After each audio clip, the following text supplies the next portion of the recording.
Okay, so this is going to be a high level skim, right, of model evaluation. There's going to be math in here, most of which you're not going to memorize, but I'm going to point out the math that I want you to memorize. I know it stinks for the exam, right?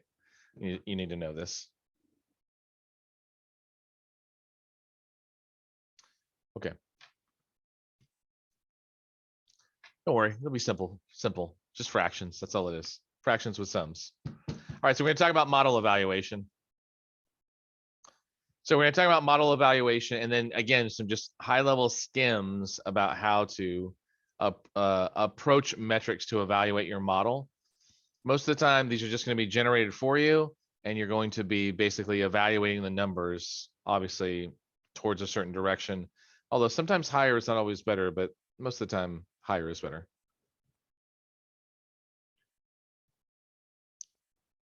So, model evaluation. So, obviously, in the previous module, when we talked about things like a validation data set, right, and you wanted to test it one last time, that's where you use what's was previously known as the holdout data, but also known as the test data. And this data has no labels on it because you're actually just testing it to see, hey, what would the model do if I actually stuck it into a production-like environment? Meaning I gave it some data points with no prediction, and I want to see what it predicted, right? So you're going to have a holdout of your sample data. Now, this concept is going to be you're going to be tested on this a lot, is that, you know, if your system has pretty much just memorized the data and hasn't really learned how to analyze data, especially, you know, data that's not seen before, so it's doing well on the training data and it's not doing so great on the test data or badly in production, it's probably overfitting. Now, if it's doing badly in production, it's probably because there's something wrong with your holdout data, right? Your final testing data. Either it's gotten mixed in with your training data, or it's similar to the training data. There's like other possibilities there. And so you're overfitting because it's not really cleanly like understanding the relationship. It's not really identifying a pattern. It's just memorize things. Underfitting is where it doesn't really actually have enough like richness to the data to kind of like look and identify patterns. It hasn't seen enough data in order to train itself. So in one, it's kind of overfitted, overtrained, and the other one, it's underfitted or undertrained, really, right? So, you know, the model could be too simple. The, you know, data is not expressive enough, you know. And so in this case, you might add more dimensionality to the data, meaning you might, let's say, for example, let's say you're doing cars or maybe birds or something, and all of a sudden you're getting pictures of birds in different like dimensions and you haven't really trained against that. You might go back and just take your pictures and like flip them around, you know, put them in different positions and see if it can still identify a bird, right? Which it should be able to, but you might need to expand the situations that your data exists in, like the different like formats or iterations, so that you can actually add more richness to the data for underfitting that you can train against. Obviously, if it's balanced, right, you know, it's landing exactly where you want it to be. So bullseye is kind of a nice analogy to use in this case, because obviously we generally want to hit the center of the bullseye. When we do that, by the way, if you consider like the colors of the bullseye, where red is like, this is the actual data reality. That smaller white circle around it, that's less aligned with the data reality. Blue is way out of the data, and the white circle at the end is way out of the data reality. We are not close to. So think of that also as like the difference between the little blue dots and the red dot in the center. That gap, we want that to be as small as possible, because that's like our minima, right? We are at a minimum loss function in a sense.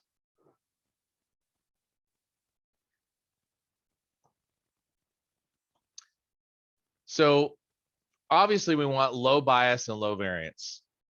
That's the ideal. Now, if our model is underfitting, you're going to have what we call low variance, which means things are going to be clustered together, In other words, it's going to have some good like repeatability and precision to it, right? But if you're underfitting, you're going to have good like low variance, so it's going to get like good in a sense like repeatability to it, but it's going to have like a high bias, right? So it's going to be this option down at the bottom. Where's annotations at? So the one in red here. Oh, I don't even know where I was headed with that. Hold on.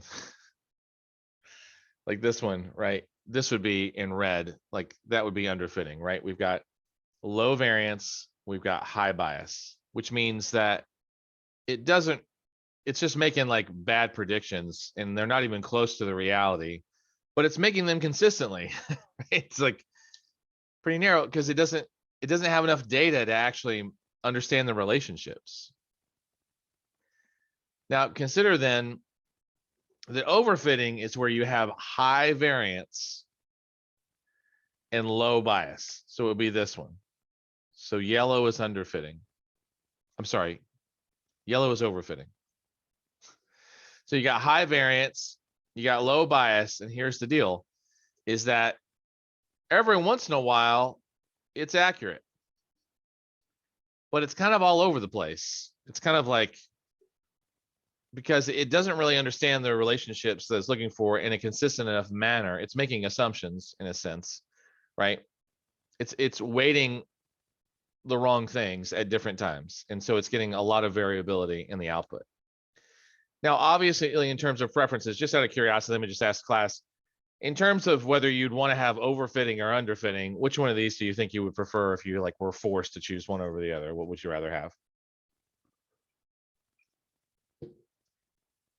Why, Rachel? Why overfitting?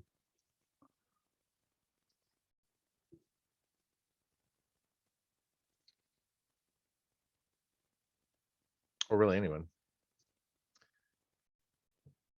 Yeah. Hey, at least you're centered on accurate values. At least you're right every once in a while. Typically with low variance and high bias, you are not right, right? You just don't have enough of a understanding of the relationships of to the data to actually make even close to accurate predictions to the data reality. Okay. Overfitting models, by the way, the yellow ones are overly complex. They need to be regulated. Their flexibility has to be limited. The dimensionality of the data they're training against, typically, once you need to reduce that. This whole trade-off between bias and variance, this is a pretty common like struggle.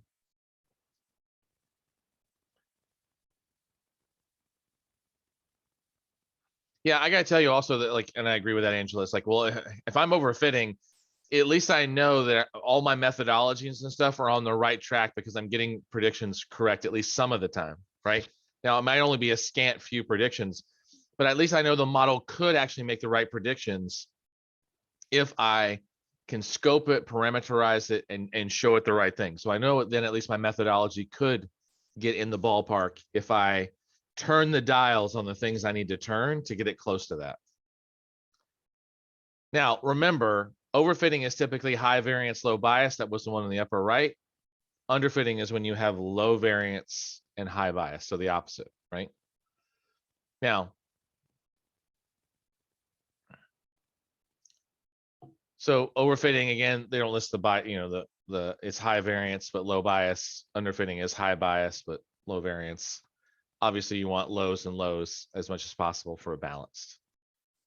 So remember, bias is the gap between your data reality, the actual value, and the actual predicted value, right? So that's the gap, right? Loss function is more mathematical, right? But I mean, the bias is that gap as well from a mathematical standpoint.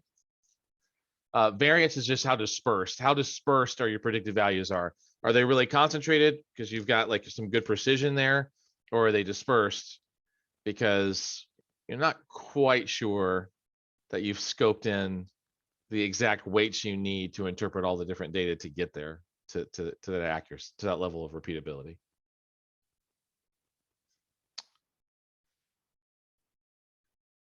Now, what kind of metrics do we look at for this?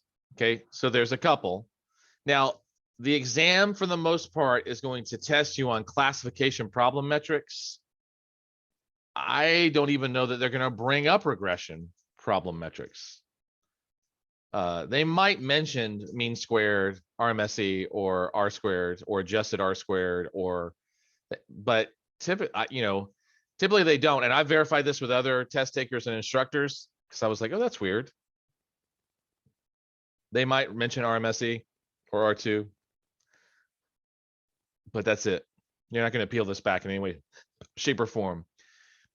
Any mathematical formula that you see in these slides from this point forward that is of depth is not going to be on the exam. But if you see a simple fraction sum combination, that's going to be on the exam, and I'm going to point those out. Okay. But for classification problems, right, what is our kind of, in a sense, ML metric that we can use to qualify whether or not we are successful with the machine learning model and therefore successful towards the business problem? Because remember, the business is like, hey, we want to, make sure that consumers can 80% of the time click on our ad and consume the product, right? Well, isn't that a predicted value versus an actual value, right? We want to strive for that. How do we measure that? All right, so let's look at binary first. So confusion matrices, by the way, are often used to basically figure out how, when, what, and why something went wrong, right? Or how things are going. In other words, you're evaluating how good your model is at making predictions against the true values. So, for example, in this particular case, right, we've got a confusion matrix, not a correlation matrix, not a correlation matrix, a confusion matrix. And this specific example, we're basically evaluating whether or not, they could label something as like, binary, spam, not spam, cat, not cat, bird, not bird, whatever, pick it, right? So you get a high level comparison. Now let's look at this. So here, you've got the predicted value and you've got the predicted negative, right? And then you've got the actual positive.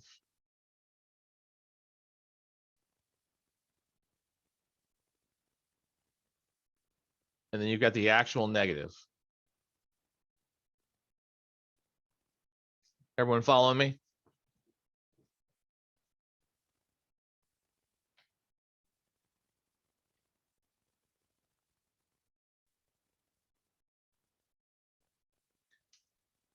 Yeah, so this one under actual class, so this is actual, right?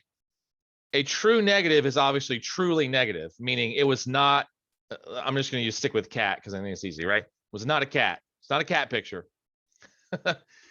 And then this is one where you said, oh, it is a cat picture, but it's false, which means that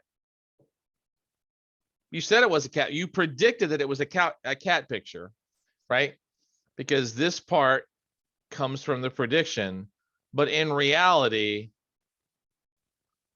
it was not a cat picture. It was a false positive, right? So when you see false in front of something, that just means that whatever the next word is, you just want to flip it if you want to find out what it actually is. So if it's a false positive, it's an actual negative. If it's a false negative, it's an actual positive. Everyone follow me on that? If it's true, you just leave it alone. If it's true positive, that means you predicted it to be positive and, right, it was positive. Right? If it's a true negative, you predicted it to be negative and it was actually a negative. There's alignment there. But if you want to know what it really is, it was predicted to be a negative up here. But in reality, it's a false negative, which means it was a positive, right? Because it negates it. So this is what confusion matrices are for, is for you to see the number of true positives versus the number of true negatives versus the number of false positives versus the number of false negatives. And what are you going to use this for? Well, we want to know the amount of time, like you can visualize this. We want to know basically how often were we true versus the total data set. Now, most people don't just simplify on this number, but what this means is that, for example, true positive, predicted, and actually what we predicted. So in this case, we predicted it was a cat, it's actually a cat. In this case, true negative, we said it wasn't a cat and it actually wasn't a cat. Now, in this case, it's a false positive, which means it's a true negative, right? Truly negative, which basically means that we predicted that it was a cat, but in reality, it wasn't a cat. And how do we know? Well, one, it's a false positive, but also the other thing here to remember is that you're in the negative section of the actual class. These are all actually negatives. These are all actually positives. They're just labeled differently because we're taking into account the predictions, right?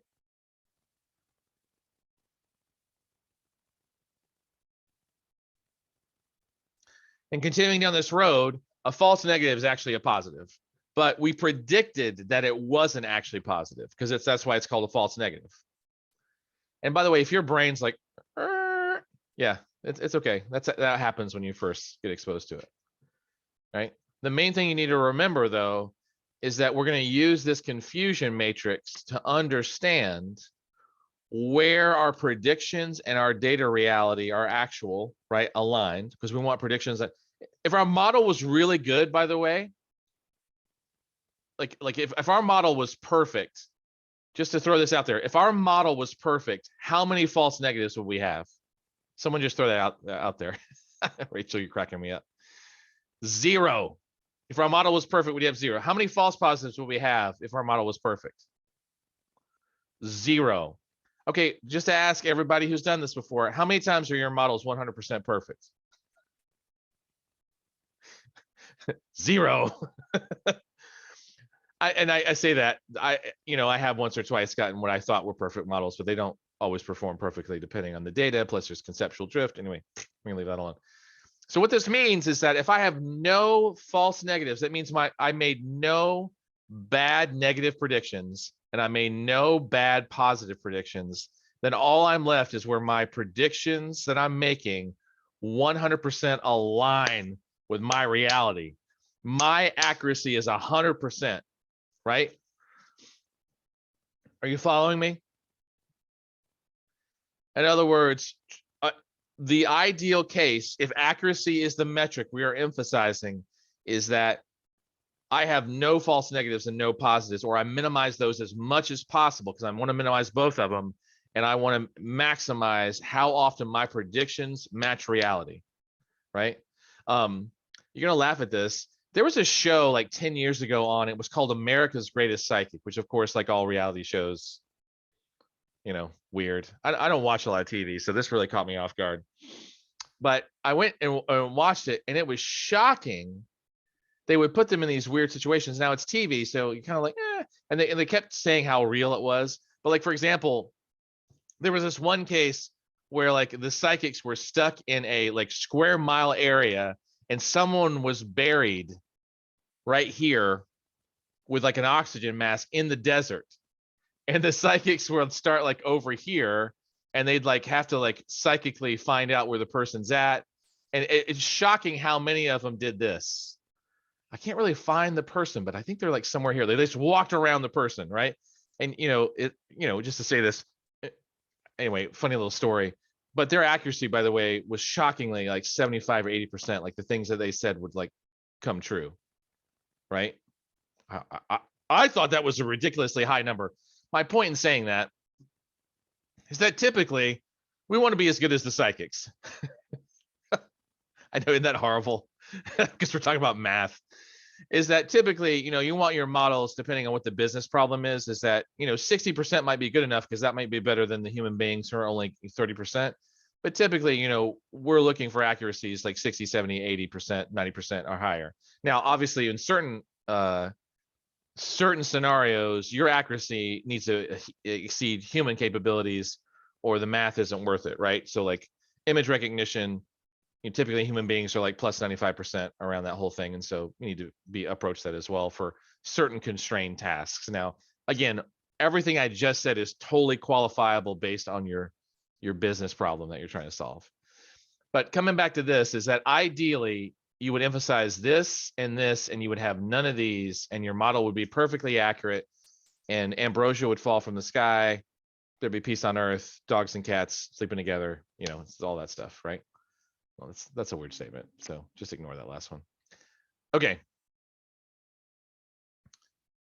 So this would be these two are your correct predictions made by the model. The other two are incorrect predictions that you made by your model, right? So if we took the falses, those are the quote unquote incorrect. Notice I didn't say bad. They are bad, but they're incorrect predictions. Now, this is where the math comes in. You should memorize this, but I'm going to explain this out just a little bit, just to make it as straightforward as possible. If you took all of the correct predictions that you made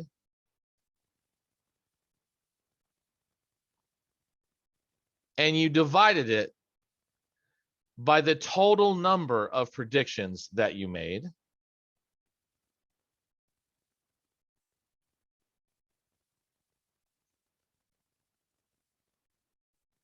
that's accuracy. Now, throw this out here.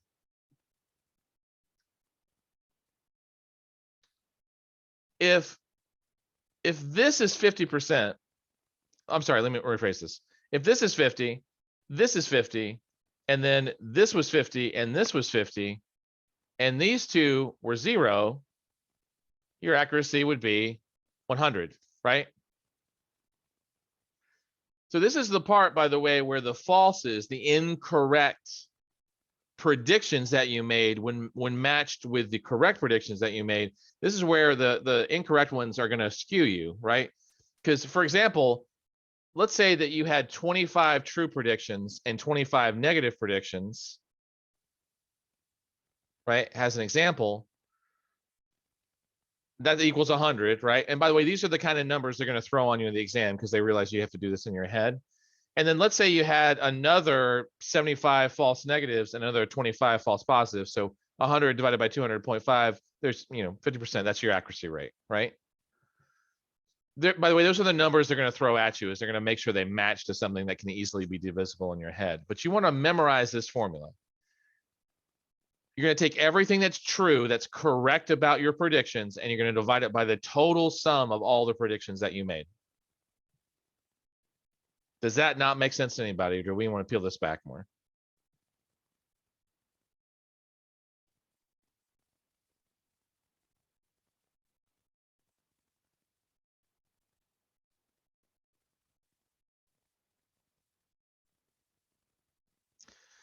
So one thing that and this is called out in your notes, is that,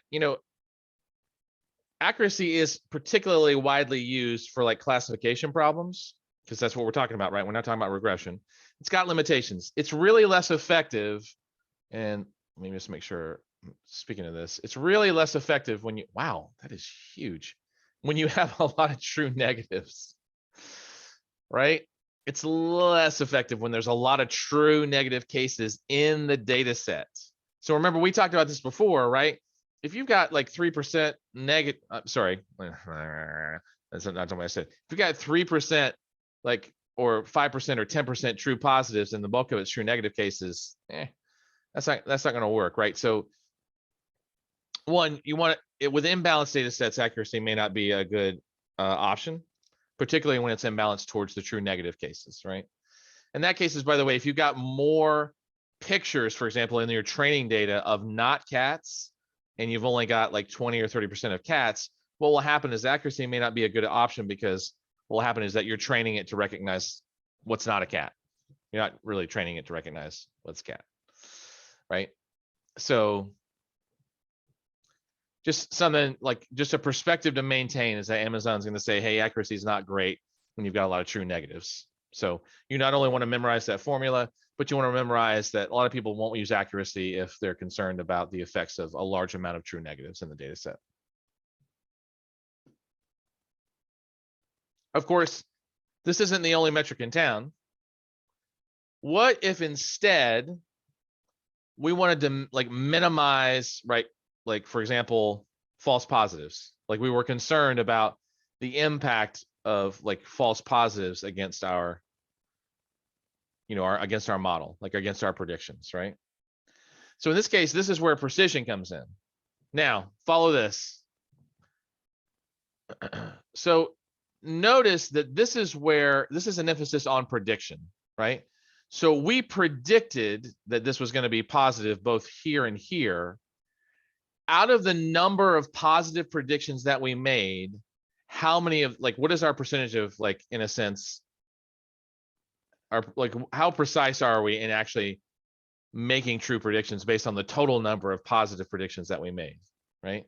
So precision is really about like, how good are we at making being like accurate around our positive predictions? How precise can we be around our positive predictions?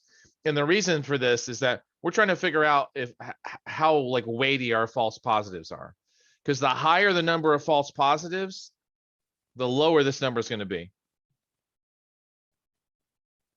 So for example, if this, maybe I should use a different color here. If true positives were 75, so 75 in both cases, and let's say our false positives were in red were 25, then that means 75%, right? But then if we then increase that and say, well, 75 true positive, but now we've got 75 false positives, right? Now we're dropping down to 50%, like 0.5 basically, right? So when you want to minimize, like you want to evaluate because false positives are high and you want to minimize that impact, you want a higher amount of precision, because the higher your precision, it means the fewer amount of false positives you have.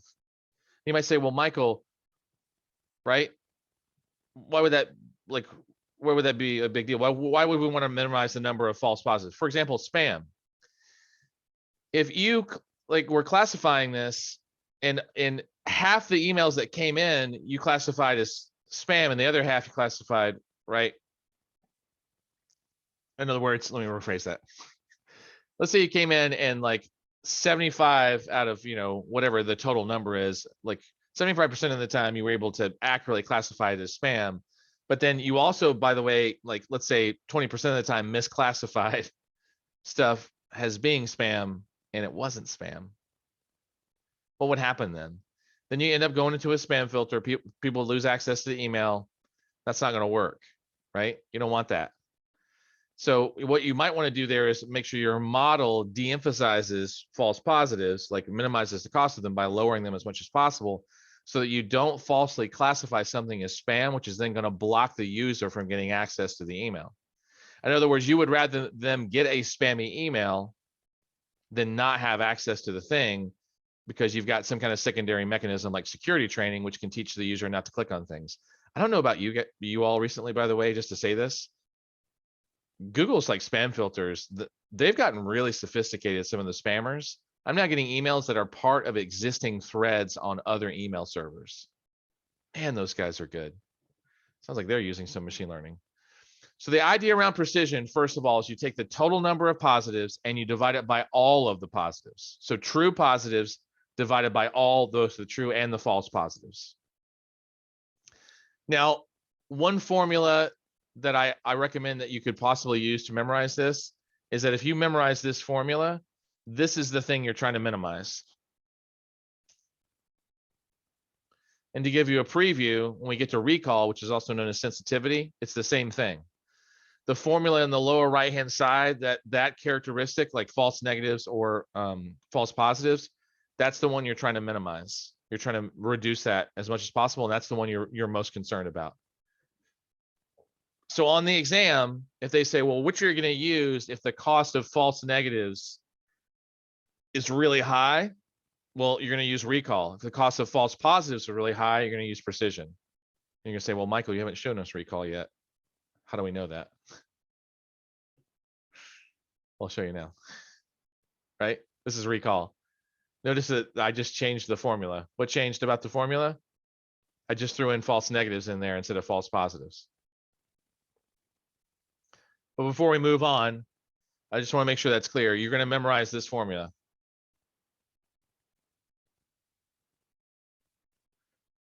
So this is true positives divided by all the positives.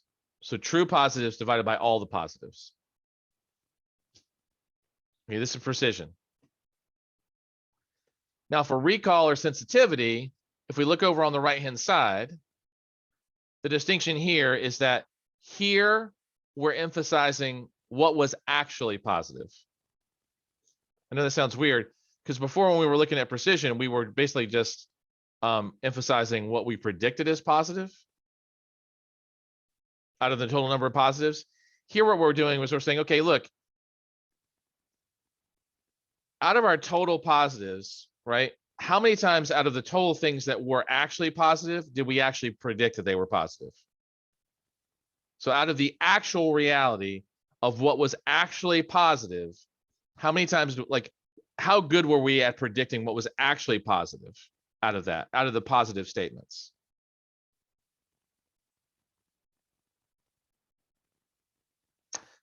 So recall, you're looking at the proportion of correct sets that are identified as positive. So, you know, in this case, just true positives divided by basically everything that was actually positive, not predicted to be positive. So that includes, by the way, the true positive and the false negative.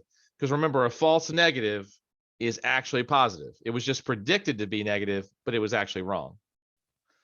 So this, by the way, is used when the cost of not letting someone know that a condition is true is going to kill them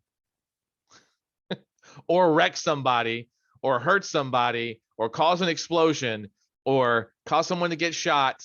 Like just these are scenarios that I've kind of dealt with, right? These are the things where it's like, you know, for example, cancer is probably the most cited one, which is, you know, unfortunate. Terminal illness, right? So basically what this is saying here is this is saying, look, you're trying to predict whether or not a patient has a terminal illness. In this case, you're going to use precision as your evaluation metric. Sorry, in this case, you can't use precision because it's not going to account for the false negatives, right? In the model. So it's really actually important that it not like that it identify the illness in a patient who actually in reality has the illness, right? In other words, to not identify the illness in someone who has it, which is right, it's a false negative, because that's actually positive, right? A false negative is actually positive. That means that they're sick. But you're saying with a false negative, you're saying they're not sick. You didn't identify that. You did not classify them as sick. You classified them as not sick. Now, sick is probably not the right term. Maybe at risk would be another better term, which is typically what they use in the medical system, right? So when we're calling this situation, it's like, if you get this wrong, then that person is not going to be identified as being sick. And guess what's not going to happen? They're not going to get more exploratory analysis or treatment in this case. So with the spam thing, you're worried about overly identifying things as positive because if you do that, you're going to exclude them from something. In this case, you're worried about not including them in the set because if you don't, they won't go for further exploration and discovery. So with precision, your emphasis there is that you're worried about including them in the set, right? In this case, with a false positive, because you're worried that that's going to exclude them from getting, for example, access to email. With recall, what you're saying is I want to be very careful about not including them in the set. So more about inclusion, because if I don't include them, then they won't get the further treatment or exploration that they need. You're also going to memorize this. So if precision is true positives divided by everything that was predicted to be positive, recall is true positives divided by the sum of everything that was actually positive, which includes the true positive and the false negative.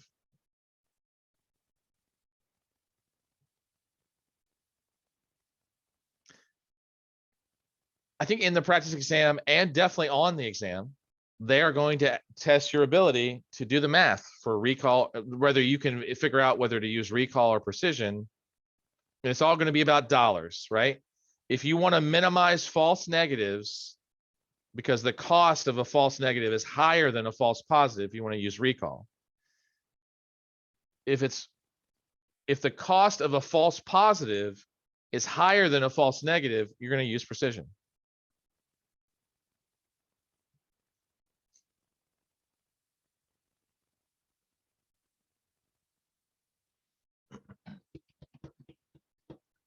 So memorize the simple formulas for recall, precision, and accuracy. Don't worry, in the practice exams, there's going to be at least one question or more that's going to ask you to do the math on this, and you will, right? So again, remember, precision is true positives divided by all the predicted positives. Recall is true positives divided by the sum of all that was predicted. Sorry, wait, did I say that right? True positives, false negatives. Hold on. No.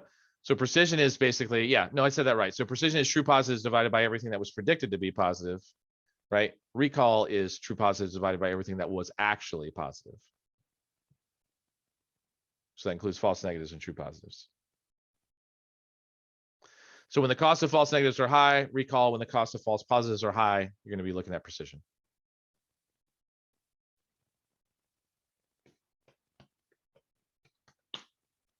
Okay.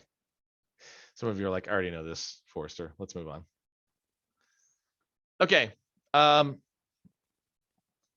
F1 score, you're not going to calculate, not that I've seen or heard from any of the data scientists. You probably still want to remember this, right? The F score, by the way, just combines precision and recall together to give you kind of one number to quantify the overall performance of an ML algorithm. So you like the, for example, stochastic like cross validation where you have like an imbalance in your data set, like either due to seasonality or specific strong subgroupings. The F1 score is really good when you have a class imbalance, but you still want to use precision and recall, right? So when you have an imbalanced data set, F1 score is really good. So you just take precision and recall and you multiply them together, and then you multiply that times 2, and then you divide it by the sum of precision and recall. So you do have to obviously calculate the previous setup. They're not going to ask you to do that in your head, not that I've seen, but you definitely want to memorize this formula, right? You need to be able to calculate precision, calculate recall, calculate accuracy, and then you need to be able to at least apply that to this formula. So again, they're not going to ask you to do this. I'm going to do this for you.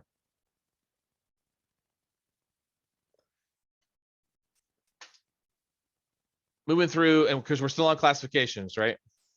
Is that there's this thing called AUC, ROC, or OCROC, as the Skittle team likes to refer to it as. Basically, it's area under the curve, right? Which measures like the separation between,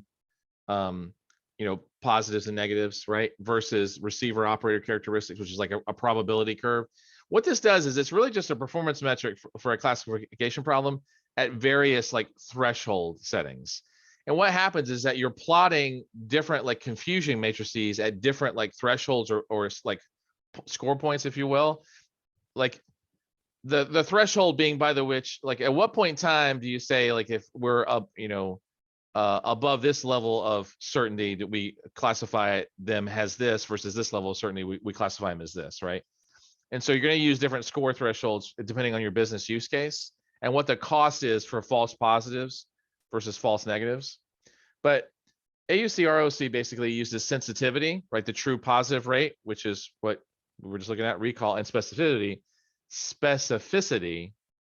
which is the false positive rate, on 2 dimensions, on X and Y, to figure out how to calculate that curve at different thresholds. So it basically plots the binary classifier at different thresholds for that particular binary classifier. So it helps in like selecting good classifiers based on their performance at, certain either specificities or certain sensitivities.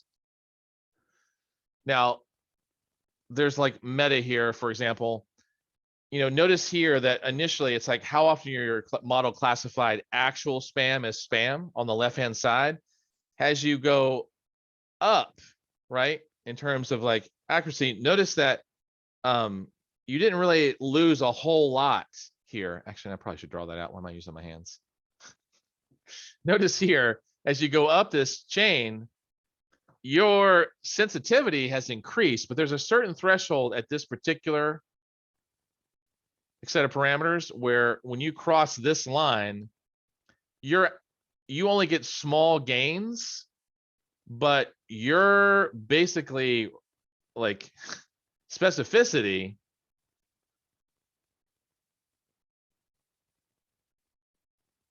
right starts increasing. So AUC, ROC, the main thing to know, because again, they're not going to test you on this per se, is just know that it is used right basically to evaluate. A 1 is perfect.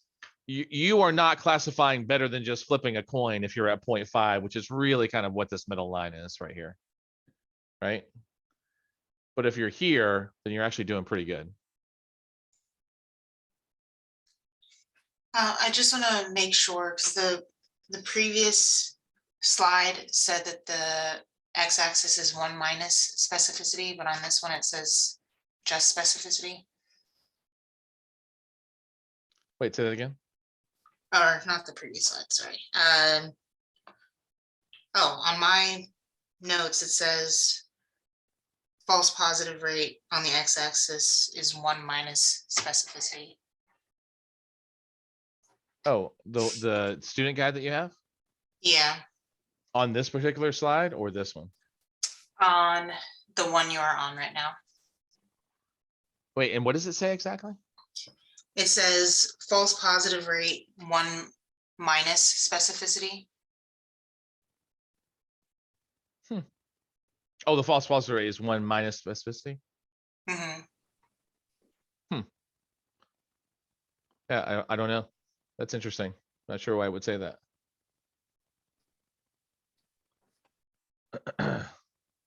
But you know it to be just specificity? Yeah, I don't think it's 1 minus specificity, right? It's just specificity. I'll have to double check. So I think Yeah. I've seen the 1 minus specificity before. For the false positive rate? Yeah, from a different source. Yeah, I think the accurate answer would be, I don't know, that doesn't sound right. Specificity is, yeah, specificity is 1 minus the false positive rate.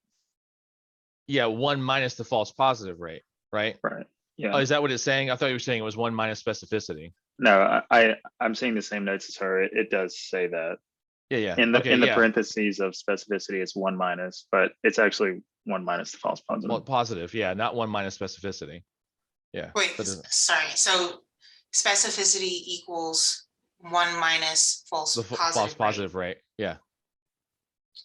And so this slide that you have up Is incorrect. saying is not correct. Right.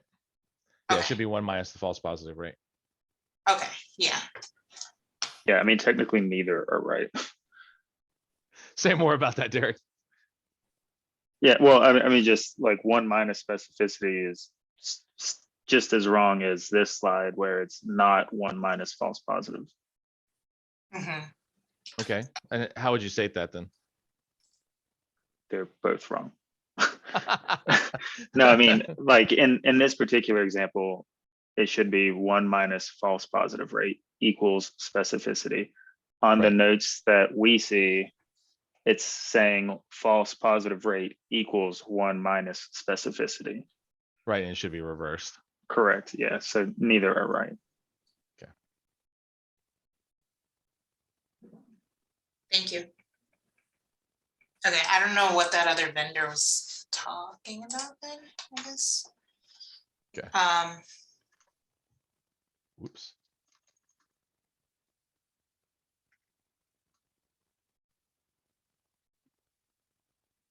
Okay,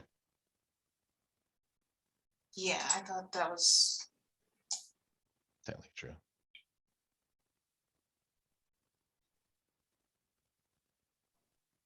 So is sensitivity 1 minus precision?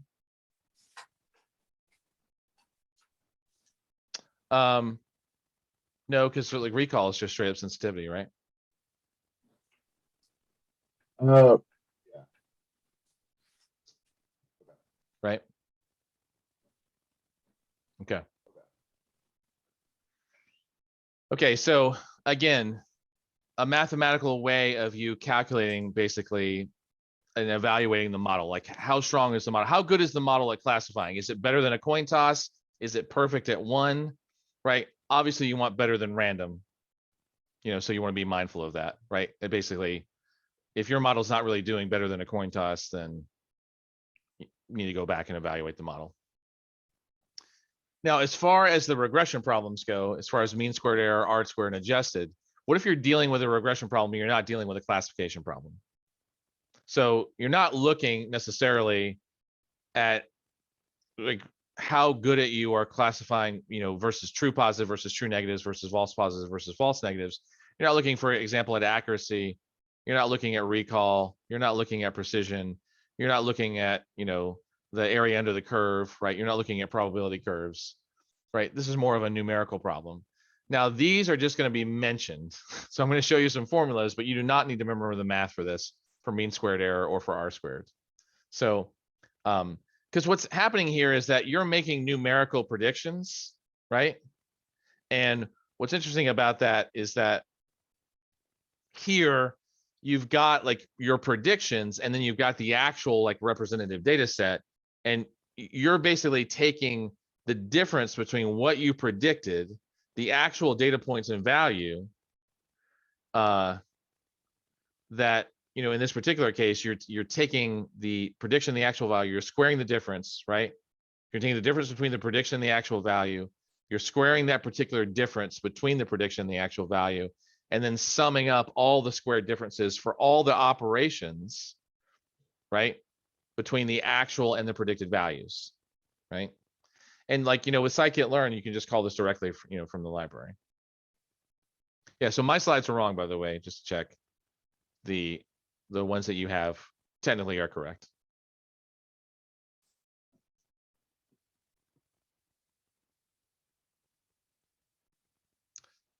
Okay. The other one is that R squared is another commonly used metric in addition to MSE, right? So R squared is another commonly used metric with linear regression problems, right? Again, there's the math, right? It just basically explains the fraction of the variance accounted for by the model. So this is just a more standardized version. It does report back basically as 0 and 1. R2 typically increases, R squared typically increases when you add a lot of variables into the model, right? So, and there's also just, standard R2, and then there's adjusted R2 or R squared. Now, what makes a good number here is really going to depend on your business problem. For some, it might be the 0.8s and 0.85s and 9s that I was talking about. For others, it could be good enough just to have 0.6 and 0.7, right? One thing to be mindful of, though, is that R squared will always increase based when you add like variables into the model, right? And again, be careful, because that may not be the best indicator whether or not your model is going to work for your business case, right? So adjusted R2 is better for multiple variate regression. And again, this can just be called directly from the metrics library inside of scikit-learn.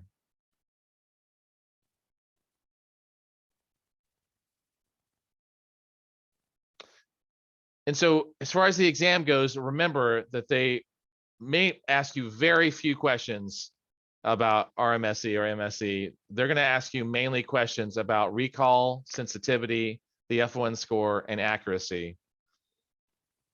There's also kind of 1 and 2 questions about AUC, ROC, but not about the math, just about kind of like where you would prefer to, what numbers you would prefer to see, right? Greater than like random chance, as an example.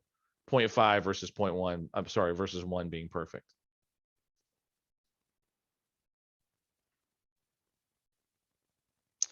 They are going to ask you a lot of questions about true positives, true negatives versus false positives and false negatives. So you're going to be exploring that quite a bit. Remember that you do want to memorize these 3 formulas in particular. And actually, I would say the 4th one as well.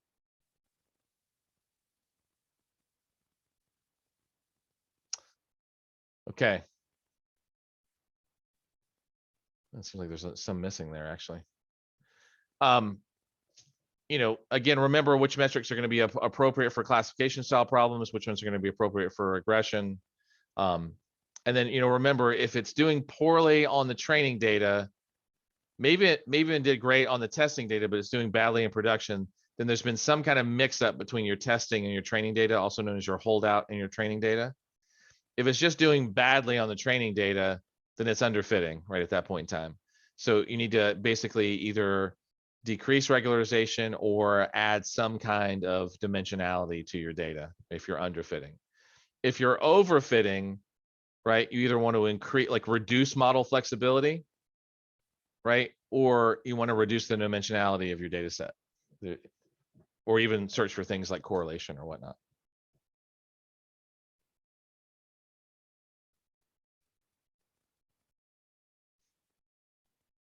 Okay. So good timing, actually, because now we're going to roll into lab 3. Questions before we move forward?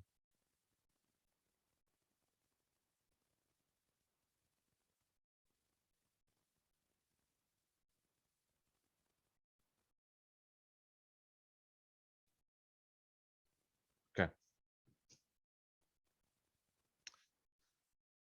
Okay, so in this lab, by the way, we're going to log into SageMaker and you're going to complete the PE training exercise, but here is a slight shift for this. One, you're going to log into SageMaker and you're going to rerun all cells from your project notebook prior to lab 2, like lab 3, sorry. Upload your project notebook. So this is what we're going to do over lunch, right? We're going to basically rerun all the cells from prior to lab 3, because we're on lab 3 now. So you're going to rerun everything prior to lab 3 in your lab environment. And then when you get back, we're going to complete the PE training. You usually don't break for that, right? To do a share out. And let's see, this is already captured there. And then you're going to apply what you learned from the PE training notebook. You're going to use that to apply that. You're going to apply what you learned in the PE training. You're going to use that to actually run the remainder of your like project space. And then you're going to save and download your work. So in terms of where you should be at, hopefully you're already logged in to lab 3. The lab is open. There are a number of labs kind of like in queued, right? Looks like some people have already grabbed them. And then what's going to happen is that you want to go ahead and open your console.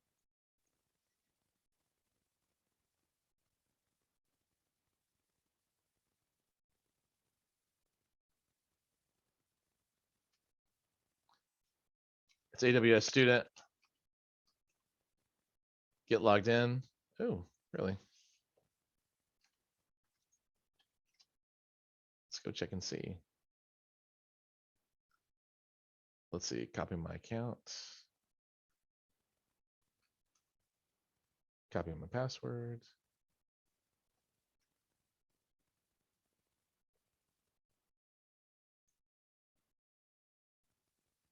Make sure I'm in Oregon, which I am. Then go back to SageMaker.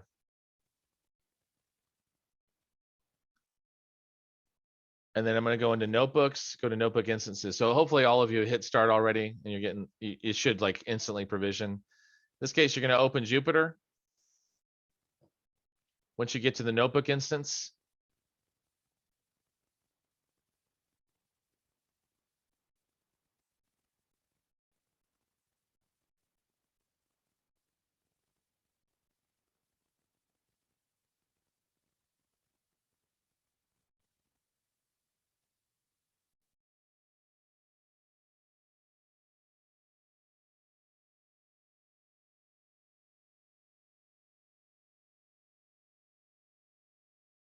and then once you're here and you've got the file system loaded up, if you go into project, this is where you're going to do the upload. In this particular case, where my downloads at.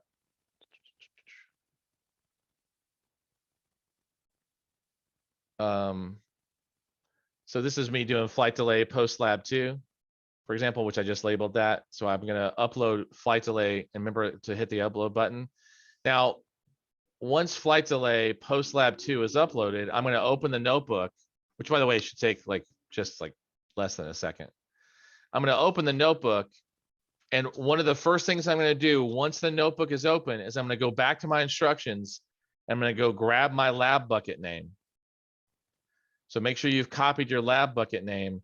Now, for some of the labs, you don't actually need the lab bucket name until later on. But all you need to do, by the way, if you're searching for that, is just go search for lab bucket. And down here, you'll see the lab bucket name in question.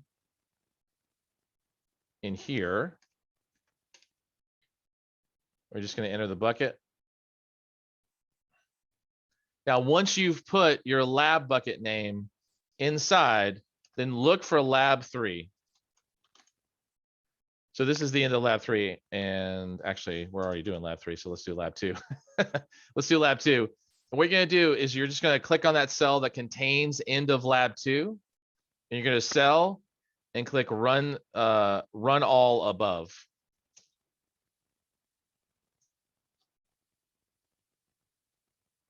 Actually, before I do that, let's just make sure that lab's not defined. It's not defined anywhere else. I don't think it is, but I just want to make sure. Yeah, just on those. Okay. So into lab 2, I'm going to click on the cell and then I'm going to go to cell and I'm going to click on run all above. What will happen is you'll see everything pop an asterisk as it basically decides to run through the rest of the bucket. So here, by the way, it's doing the importation right now. Notice that's done. And it's going to run through grabbing all the files and checking the directories and making the base paths and all that. So if your notebook was working yesterday, you've now pulled it into a different environment. You're in the project folder. Now you're going to change the bucket name because you now have a new bucket. You're going to go to the end of lab 2 and you're going to rerun all the cells above it and just let it go. Now, tomorrow we're going to do the same thing, except you're going to change the bucket name. And now we're going to run everything above the end of lab 3 and above, except we're going to do it like pretty much first thing in the morning. Okay.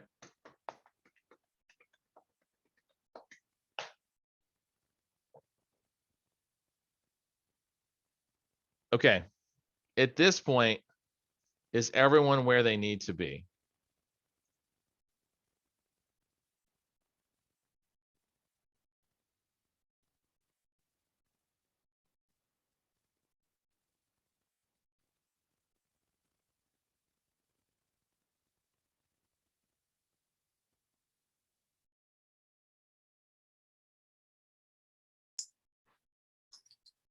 I know you've taken great pains to explain this multiple times, but just one more time, what if we don't press, if we do press end lab before the timer runs out, do we save, do we save the rest of that time?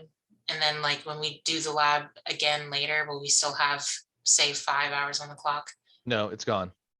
Okay. Are we supposed to be pressing end lab every time? No, not at all. Just let it run.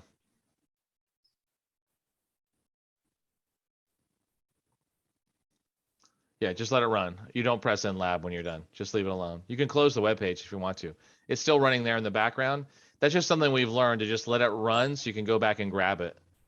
Like if you need to. Like all of a sudden you're like, I forgot to do my lab. If you hit end lab, that whole thing gets deleted. Right? And you've lost your project notebook at that point in time. So we just have been telling students, just leave it running. Doesn't hurt anything. It's not going to hurt you. You're not going to get more or less time if you leave it running. If you end the lab early, you're going to lose all the time that's left. So just let it run and let it expire. Because like if we start, for example, tomorrow morning at 8:30 and it runs for 8 hours, ostensibly at 4:30, it's going to stop, right? So we want to make sure, you know, that if you need to go back to the lab for any reason, that you are maximizing your available time against the lab. Okay, thank you. Yeah. If you are in the Jupyter viewpoint, because you've already come over here to your instance and you've clicked open Jupyter, and you're in like the folder, and it's going to start you here, right? You're going to see the project folders and whatnot. You're going to click in the project, click on upload, which is right up here next to new. Click on upload, and it's going to open up your file system, and you can choose the notebook that you saved before. And then when it uploads it, by the way, it's going to stick it in here, and it'll turn green, by the way, if it's processed the notebook. And then you can actually get into, you open it, which is what I did. Notice, by the way, it doesn't have a little book. It has a little hourglass. That means it's running through the steps right now. That's what you should see before you go to lunch.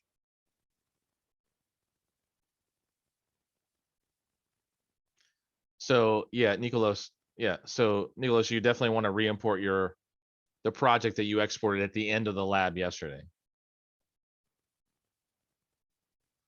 And don't worry, your timer on this is like, I mean, mine was 8 hours and 5 minutes. So you should have like pretty close to 8 hours at this point.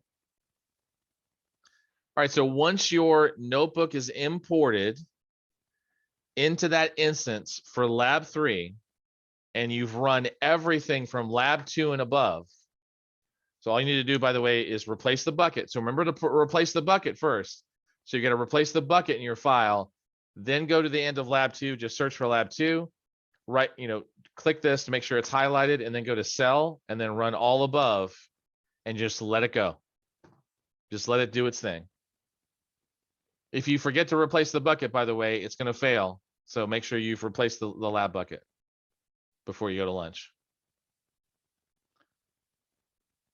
Now notice your prior outputs are typically going to be listed here, but once you hit run all above, everything should reset. So right now mine is running through all of the pieces. Here it's reading in the combined data set. What's it doing right now? Oh yeah. Just setting subset columns and variables. In this one, it is actually combining the CSV file. So that's the one it's spending the most time with. Okay. Usually it takes about 5 minutes to do. So when we change the lab bucket, should it be the same location that we changed it yesterday, or is there a second one? So inside your lab instructions, there's a bucket name listed here Yeah. for this new lab. It's in the Yes. same location though, not a new location. Okay. Yeah, same Thank you. place. Yeah, yeah. Yeah, like it right at the top. It depends on the project you're doing. Yeah, but like Oh, for some of it's okay. at the top, for some it's at the bottom. Right? Some of it's in weird places, like it's at like in the middle of lab 3. Okay, yeah, I'm doing the Amazon reviews. I believe it's right at the top for Amazon reviews. Yeah. Yeah, okay, thank you. Yeah.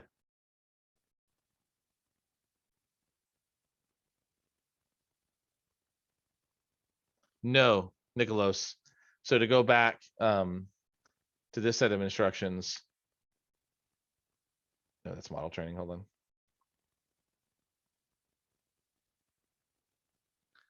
Right. You're going to log into the notebook. You're going to upload your project notebook. You're going to rerun all the cells over lunch. And then you're going to leave that notebook alone, and you're going to open the PE training notebook, and you're going to run through those exercises for PE training. And then this is all after lunch, by the way. So you're going to run through PE training after you come back to lunch. And then you're going to apply what you learned to the project notebook that you just imported.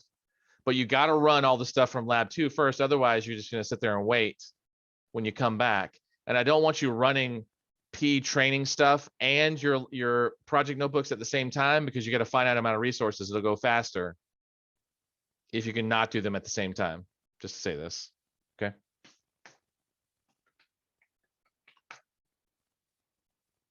All right. Questions.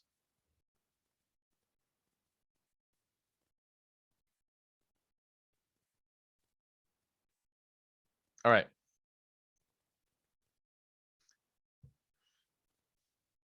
Once you see the hourglass, you are good to go to lunch.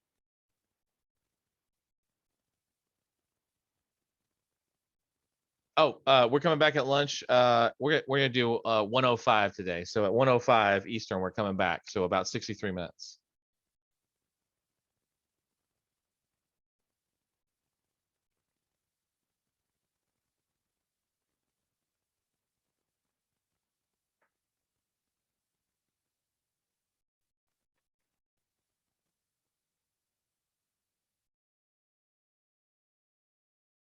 Okay. At this point, if you're done, go to lunch, ignore my voice, you're done. If you see it running, you're great. Just gonna hang out here for just a minute or two longer, just in case anybody needs any help. But I'm assuming at this point, you're all good, so go to lunch.